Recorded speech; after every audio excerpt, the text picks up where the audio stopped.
body is consisted of almost 10 billion neurons. It is enclosed by the cranium or the cranial cavity.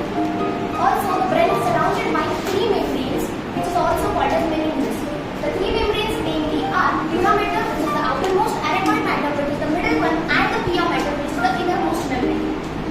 The meninges, the spaces between the meninges are filled by a fluid called as the CSF or the cerebrospinal fluid, which helps the brain preventing from the mechanical shocks.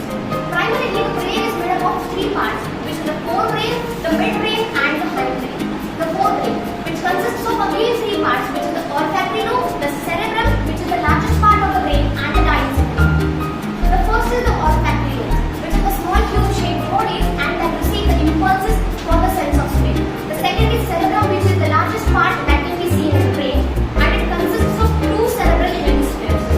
And these cerebral hemispheres are joined by a network of neurons called as corpus callosum, which prevents the brain from breaking into two parts.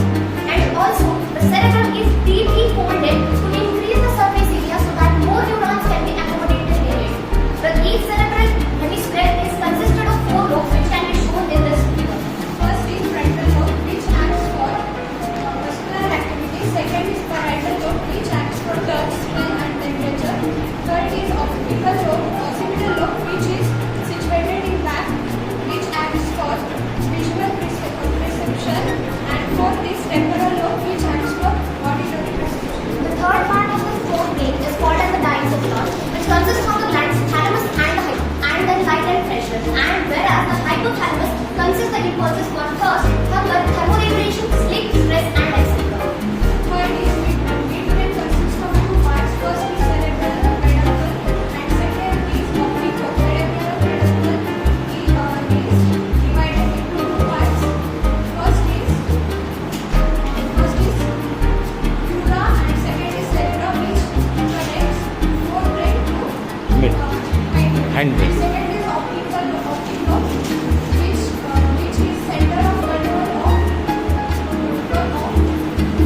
eye movement and hearing response. The third part is hindbrain. Hindbrain is divided into three parts. First is cerebellum, second is forebrain, and third is medulla oblongata. First part, the cerebellum, it controls the coordination of movement, equilibrium, and posture. Second part, posteriorly, it lies above the medulla oblongata and controls some of the aspects of respiration.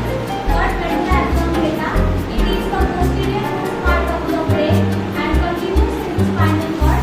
It controls the involuntary movements of the involuntary functions of the body, such as breathing rate, heartbeat, and saliva secretion, vomiting, coughing, and sneezing, etc.